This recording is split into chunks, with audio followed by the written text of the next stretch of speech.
Baik doktor, bila kita sebut pasal bulan puasa ni, pasti tak lari adalah bazar Ramadan. Macam mana doktor lihat trend orang kita ni kalau bila bazar Ramadan ni memang shopping macam tak ada hari esok? Ya, inilah meriahnya Ramadan di Malaysia ini. Ada dua perkara. Pertama sekali ialah orang yang membeli. Tak ada salahnya kalau kita nak pergi beli makanan di bulan Ramadan. Kita pun memahami bahawa bila kita bekerja kemudian tak ada masa ataupun mungkin tidak ada kesempatan untuk masak di rumah. Okey, belilah makanan di bazar.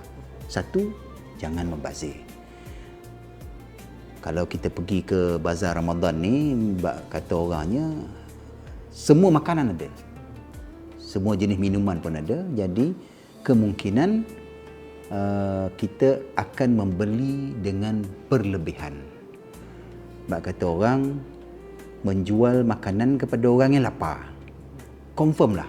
Tapi akhirnya nanti bila berbuka puasa, makanan ini membazir. Dan catatan statistik mengatakan bahawa pembaziran makanan meningkat pada bulan Ramadan. Bukan makanan yang tidak habis, tetapi makanan yang tidak dimakan pada bulan Ramadan ini meningkat pada sebelum hari bulan Ramadan.